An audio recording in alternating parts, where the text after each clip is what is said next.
Olá pessoal, eu sou o professor Ricardo Andreucci, eu sou procurador de Justiça do Ministério Público de São Paulo, onde já atuo há 27 anos, sou mestre, doutor e pós-doutor em Direito, sou professor universitário, professor de cursos preparatórios para ingresso nas carreiras jurídicas e OAB. Sou autor de algumas obras da editora Saraiva e tenho a satisfação de estar aqui hoje com você para este Aprendi Mais Essa. E o tema de hoje, do nosso Aprendi Mais Essa, pessoal, é nada mais, nada menos do que o procedimento comum no processo penal. Procedimento comum que está ao lado também do procedimento especial, não é? Então nós vamos aí falar das linhas mestras desse procedimento de uma maneira bem suave, de uma maneira bem perfunctória, inclusive, porque eu não vou me aprofundar muito em nenhum tema que não é a proposta desse Aprendi Mais Essa, e sim te dar uma orientação para que você possa, aprendendo mais essa dica que nós estamos te dando, se aprofundar nos temas que aqui nós tratamos. Eu, em primeiro lugar, quero que você leia o Código de Processo Penal. Então, o que você precisa fazer? Você precisa pegar o nosso Código de Processo Penal, não é? Lá onde nós vamos, vocês vão lá no artigo 394 e seguintes. E aí você vai dar uma boa lida lá. O que você vai encontrar no artigo 394? Vamos colocar aqui, ó. 394 diz: o procedimento será comum ou especial. Então, já de início, ele diz: o procedimento é comum ou procedimento especial. Por exemplo, procedimento especial é o procedimento do tribunal do júri. Então, o procedimento será comum ou especial. O procedimento especial é o procedimento do tribunal do júri, por exemplo, tá, pessoal?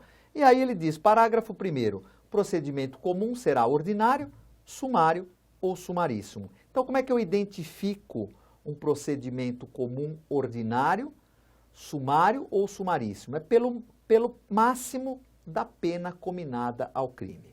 Então, leia comigo aí. O procedimento comum é ordinário quando tiver por objeto crime cuja sanção máxima, não esqueça disso, não é? Vamos até grifar aqui, cuja sanção, tá? Aliás, tá até ressaltada, com sanção máxima cominada, então a pena em abstrato, máxima cominada, for igual ou superior a 4 anos de pena privativa de liberdade. O procedimento será sumário quando tiver por objeto crime cuja sanção máxima cominada seja inferior a 4 anos de pena privativa de liberdade. E o procedimento comum será sumaríssimo para as infrações penais de menor potencial ofensivo na forma da lei.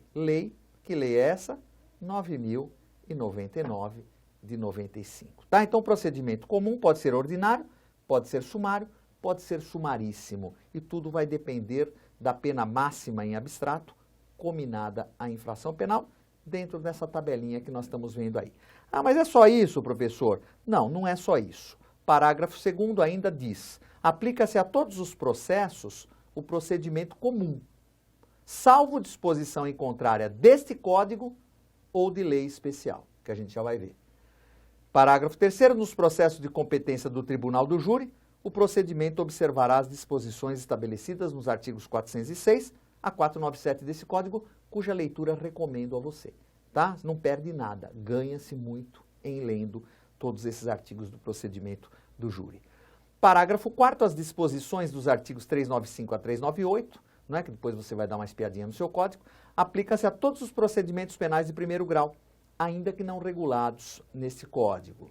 E parágrafo 5º, aplicam-se subsidiariamente aos procedimentos especial, sumário e sumaríssimo, as disposições do procedimento ordinário. Então, o procedimento ordinário é a linha mestra, tá, pessoal? Agora, veja, nós temos no Código de Processo alguns outros procedimentos. Então, veja só esse exemplo, do processo e julgamento dos crimes de responsabilidade de funcionário público.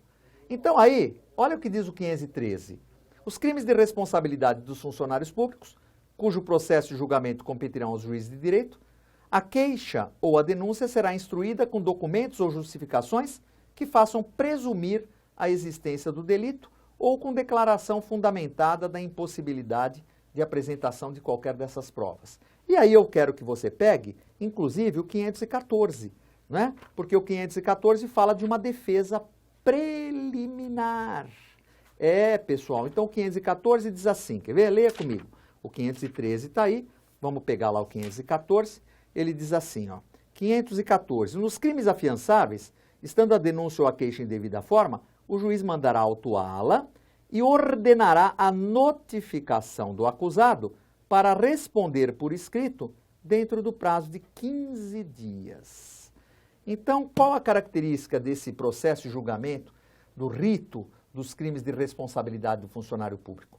É justamente a possibilidade dessa defesa preliminar. Antes de receber a denúncia ou a queixa, o juiz notifica, não é citação não, porque não recebeu a denúncia ou a queixa.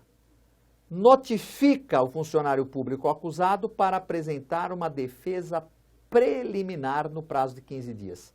Só depois, em vendo esta defesa preliminar, é que o juiz vai receber ou rejeitar a denúncia. O mesmo se diga do tráfico de drogas, porque o tráfico também tem um procedimento semelhante, onde há uma defesa preliminar. Tá certo, pessoal? O que nós temos também aí? O procedimento tribunal do júri. É um procedimento especial. Olha lá, o juiz, ao receber a denúncia ou a queixa, ordenará a citação do acusado para responder à acusação por escrito no prazo de 10 dias. Aqui, o juiz já recebeu a denúncia. Então, o sujeito vai ter que apresentar o quê? A resposta à acusação. Então, o procedimento do 406 e seguintes é o procedimento do júri.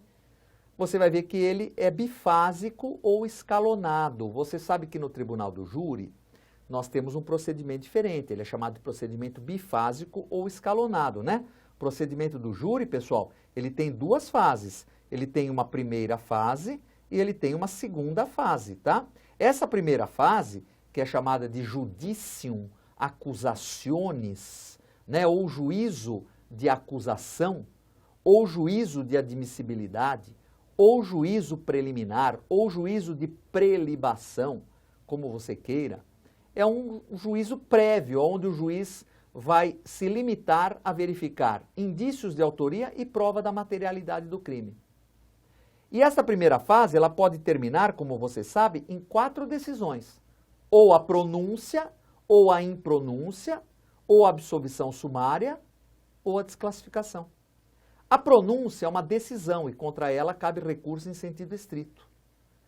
A impronúncia é uma sentença e contra ela cabe apelação. A absolvição sumária é uma sentença, contra ela cabe apelação. E a desclassificação é uma decisão e contra ela cabe recurso em sentido estrito. Então o juiz se limita a analisar indícios de autoria e materialidade, ele não entra no mérito. Porque aqui na primeira fase o juiz não entra no mérito. Por quê? Porque ele tem que encaminhar, se ele achar que há indícios de autoria e prova da materialidade do crime, ele pronuncia o réu e encaminha o réu a julgamento na segunda fase, que é o judicium cause, juízo da causa, juízo de mérito, juízo de delibação. Quem vai julgar aqui? O júri. O júri julga. O conselho de sentença, que é composto de 7 jurados, votando os quesitos, julga o criminoso. E o juiz presidente prolata a sentença. Então, em linhas gerais, este é o procedimento do tribunal do júri, que é um procedimento bifásico ou escalonado. Tá? E nós temos ainda o procedimento da lei de drogas para o crime de posse para consumo pessoal, que está, né, no artigo 28, e aí o artigo 48 fala, né, no procedimento relativo aos processos por crimes definidos nesse título, rege-se pelo disposto nesse capítulo, aplicando subsidiariamente as disposições do Código de Processo Penal e da Lei de Execução Penal. E aí ele diz, o agente de qualquer das condutas previstas no artigo 28, ou seja, posse para consumo pessoal, salvo se houver concurso com os crimes previstos no artigos 33 a 37, que é toda a linha do tráfico, será processado e julgado na forma dos artigos 60 e seguintes da 9.099. Então, qual o procedimento para posse de drogas para consumo pessoal? O da Lei 9.099, do Juizado Especial Criminal, o procedimento sumaríssimo. Tá certo, pessoal? E aí eu te aconselho também que pegue esses artigos todos e faça uma leitura aí na Lei de Drogas. Tá certo? Então, a nossa proposta aqui é que você aprenda mais essa relação aos procedimentos, não é? E você saiba que há um procedimento comum e há um procedimento especial no Código de Processo. O procedimento comum, ele pode ser um procedimento comum ordinário, procedimento comum sumário, procedimento comum sumaríssimo. Temos um procedimento especial, por exemplo, o júri. Temos procedimento especial na lei de drogas, temos procedimento especial nos crimes de responsabilidade de funcionário público. Então, o importante é que você tenha essa visão global, Tá claro? Eu espero que você tenha aprendido mais essa e eu aproveito mais uma vez a oportunidade para te indicar a minha obra Curso Básico de Processo Penal. Minha autoria, Ricardo Antônio Andreucci, editora Saraiva, obra super atualizada, obra simples, sim, simples porque a proposta é essa, indicado a estudantes de direito, a concursandos, profissionais da área jurídica e claro que se você precisar se aprofundar em alguma matéria, então aí você lance mão de alguns compêndios, manuais e obras mais específicas sobre o assunto. Tá certo? Obrigado pela atenção, espero que você tenha aprendido mais essa e nos vemos em outra oportunidade.